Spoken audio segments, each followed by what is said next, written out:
So do you like my clickbait title? If you're watching this, it was enough to get you to click. So we're going to talk about this today. We're going to talk a little bit about Bitcoin. We're also going to be talking about inflation. And you may wonder what the one has to do with the other, and that's exactly what we're going to be talking about today. Even though there doesn't seem to be a direct correlation, there's a lot of interesting correlations to those two things, and that's what we're going to be covering. Bitcoin and inflation rates.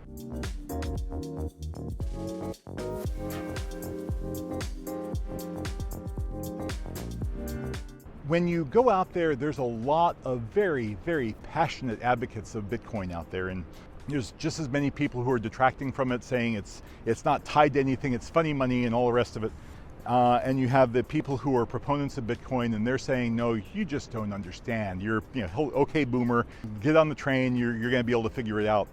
Those people who are complaining that people don't understand it actually have a little bit of a point, because there's a lot of misinformation about Bitcoin. There's a lot of looking at Bitcoin that is incorrect.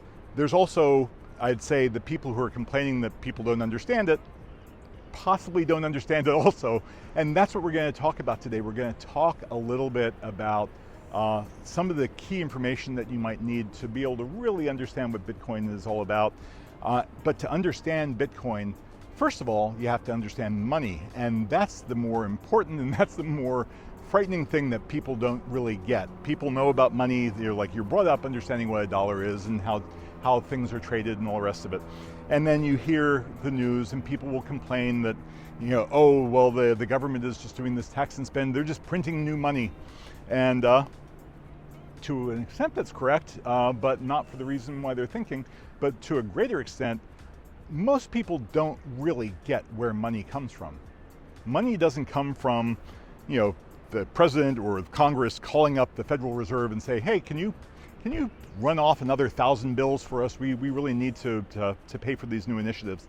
That's not how it happens. That's not how new currency ends up getting introduced into the environment. As a matter of fact, you'd be probably surprised to know that roughly less than 10% of new dollars that get introduced into the economy are actually ever printed. Most of the time, these are electronic transactions that occur from one bank to another, and from that standpoint, there's a lot of similarities between the dollar and Bitcoin. As I said, most money in circulation is not actually printed. You cannot, if you took all the printed bills, it would be a fraction of the money that's actually in circulation. So, given that, where does money come from if it's not printed, and how does it get created? What triggers that creation? To understand that, let's go back to the beginning of the U.S. economy. And the dollar used to be based on what people call the gold standard. And what that means is, every bill that was out there was, you could actually transfer that, exchange that for some measure of gold or silver or whatever. And that's how it got regulated. You couldn't produce more bills out there than there was gold in circulation. So every time there was gold and it was owned by somebody, they could create a bill saying this is convertible over to this measure of gold. The problem with that, and it seems like a good way of kind of regulating things, and it's certainly moving off of that gold standard has allowed us to go through and produce how much cash we want at any point in time, but it was done for a very deliberate purpose, and that purpose was actually based on saving the economy, because in the early part of the 20th century, we went through a number of different catastrophic events, kind of culminating with the Great Depression, and it really came down to, it didn't, if there's a problem with the economy, it doesn't matter how much gold is worth, because gold is the last thing on people's mind. So they went back and they restructured the economy, and they basically said, we're going to take the US economy off of the gold standard. We're going to base this on the Federal Reserve. The Federal Reserve is going to be the issuing entity that decides how many bills to put into circulation in any particular year. The reason for that, or actually without even going into the reason, we'll talk about the way that ends up happening. As I said, the Federal Reserve, they do print money, but most of the money that they're producing today is not printed out. It gets put into circulation in the form of loans that they give to other banks. So new money gets created every time the bank takes out a loan from the Federal Reserve. And then they take that money and then they allow them to go out and create mortgages and new car loans and small business loans and all the rest of those things.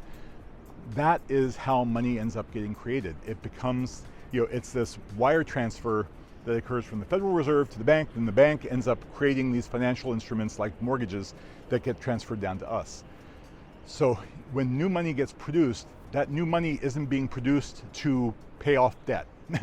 That, on the contrary, that new money gets produced in order to introduce new loans into the environment, because the idea is that if you start making this money out there for the purposes of these loans, that's going to help spur the economy.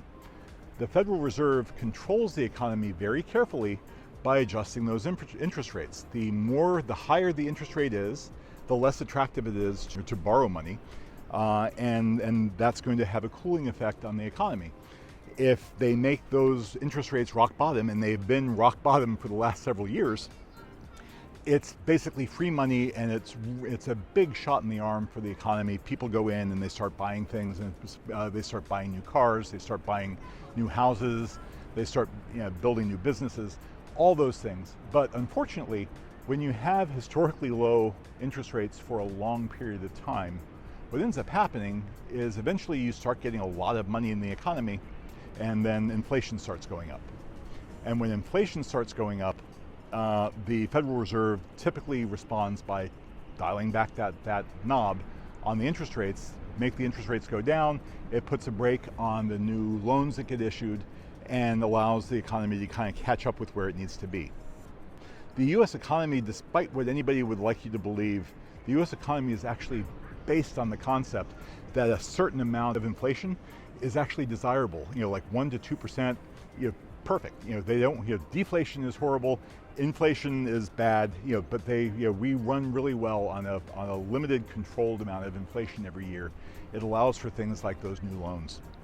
We have been, as I mentioned, for several years now, for a number of years now, at historically low interest rates, and now we're finally starting to see things come out the tail end, and we're starting to see inflation going up. Now, inflation can actually be caused by a number of different things, and there's some shorter term tactical reasons why it can go up, and there's some longer term strategic.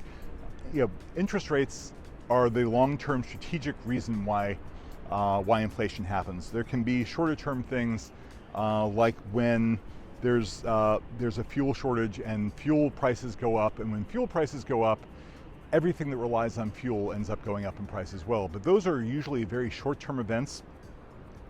They can be controlled by places like OPEC. It can be controlled by just producing more oil or whatever. So that can have a short-term tactical. The longer-term strategic is always going to end up being that interest rate, and what is the interest rates, and what are banks lending money, and how much new currency is actually being introduced out there into the market. It's not caused by new taxes. It can have some effect, but it's not really the ultimate cause. The ultimate cause is this flood of money that's coming in as a result of low interest. When you have high interest rates and you still have inflation, maybe some of these other things come into it. But right now, the real impacting factor is the fact that we've gone years at historical lows, and we know that here in 2022 we're probably going to see those interest rates starting to rise again, because we don't want to get into a 1979 style inflation rates or anything like that. So that is how new dollars get introduced into circulation. They get it introduced by loans that get issued by the Federal Reserve to places like Bank of America and Wells Fargo, and then that gets passed down to you. Now, by contrast, Bitcoin. How does Bitcoin get made? Bitcoin gets made in a method that is actually more akin to what we were like when we were on the gold standard. We're literally mining. We're mining, but instead of out there digging in the dirt, people are using these very complex algorithms to try to guess certain numbers. And those, there's a fixed finite number of Bitcoin that are theoretically available. When it first came out, those numbers were typically very easy to guess by comparison, and it put a certain amount of Bitcoin into circulation. And then as time goes on, it becomes harder and harder to mine those figures. Back when they were thinking of Bitcoin and creating the concept of Bitcoin, the idea was this is going to allow it to have a very controlled introduction of new Bitcoin into the market, because when it's easy to get, people will go out there and do it. When it becomes harder and you have to throw a lot more computing power at Bitcoin, it's going to become too expensive to be worthwhile doing. And that is where we find ourselves today, because that didn't turn out to be true. The reason why it didn't turn out to be true is that the people who are buying Bitcoin today and trading their dollars for Bitcoin is probably a better way of saying it, are treating Bitcoin more like an investment than they are like a currency. It was meant to be like trading your dollars for euros, or trading your dollars for pounds or yuan or whatever. It was not meant to be like buying Apple stock. When you buy a stock, you're buying a portion of a company, and that company has value, and that value, you can express that in terms of earnings per share and things like that. When you're buying Bitcoin, its only value is what people think that value is, which is why you see the value of these cryptocurrencies going up and down dramatically, is because things happen, things shift around in the market, and confidence goes lower and it starts to crash. Right now, nobody would ever want to base their country's economy on a cryptocurrency, at least nobody wise, because when you look at countries that have currency that varies that dramatically in value, countries that come to mind are things like Zimbabwe. That is usually the sign that your country is about to end. Nobody would want to introduce that. The problem is that we're really, really far off from Bitcoin being able to be considered like a currency. 10 years ago, if you would have asked me about Bitcoin, I would have said it's really interesting. There's some interesting concepts around it that we should certainly be looking at. And I thought 10 years ago that what needed to happen is we needed some more reputable places than things like the Silk Road to be using Bitcoin to do transactions. And we've seen little bits and pieces of that happen over the course of the last 10 years. Very early on, one of the famous pizza chains allowed you to actually buy pizza using Bitcoin.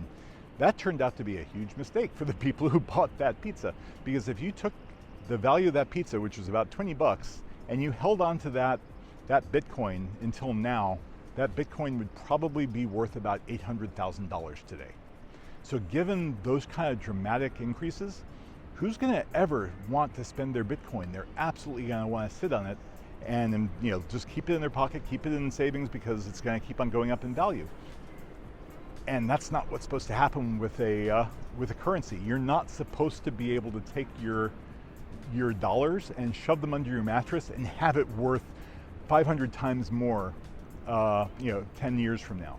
That's not how currencies are supposed to work. You're supposed to spend your currencies. So as a result, the problem that we're facing with cryptocurrencies is the fact that they're not currencies. They're stocks, and as stocks, they're horrible stocks because there's not even a value behind them. If they treated them like currencies, that would be one thing. But if we treated them like currencies, Bitcoin wouldn't be worth what it's worth right now. Bitcoin would be worth something more equivalent to what the dollar is worth.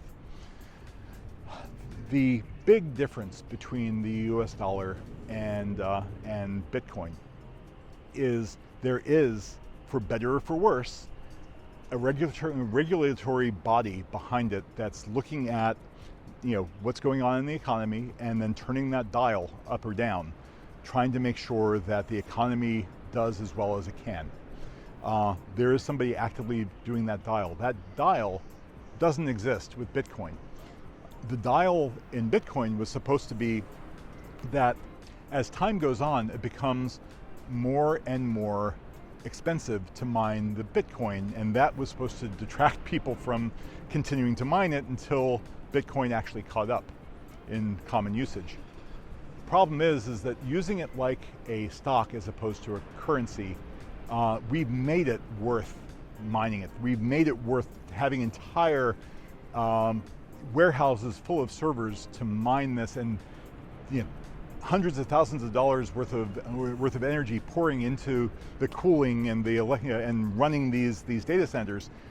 We've actually made it worth that because the price of Bitcoin is so crazy high, and the value, the benefit of getting that one Bitcoin out of finding it has made it worth doing these crazy things. So as things stand right now, you've got the U.S. economy, and the U.S. economy does, again, for better or for worse, have somebody with that knob. There is no knob. There is no control. There's no regulation body behind Bitcoin that's making sure that people who try to invest in it, and again, investing is a really, really bad thing to do with it, people who are doing that don't get swindled. And as a result, you've got circumstances that can happen that are very akin to like penny stocks, where maybe one individual, maybe he's got a lot of resources because he's got a multi-billion-dollar company that's making stuff that is very popular, and then he's got a lot of cash, and he can dump a whole lot of this into buying a cryptocurrency, and that purchase is going to end up raising the value of Bitcoin even more, and then he gets to start selling off some of that as the insanity keeps on going up and up and up.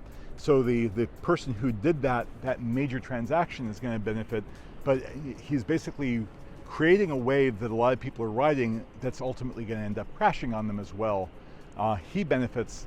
The people who are trying to react to what they thought was a normal growth in value like you would expect out of a stock, they're the people who end up getting penalized for it.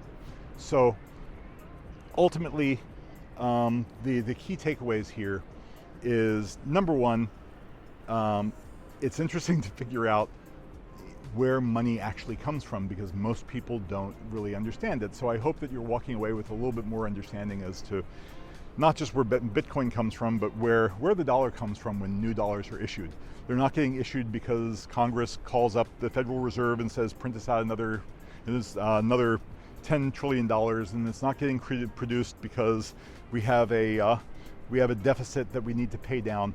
It's getting produced because the Federal Reserve is lending more cash to the banks that are out there, and that's how most of this new currency gets introduced into the economy.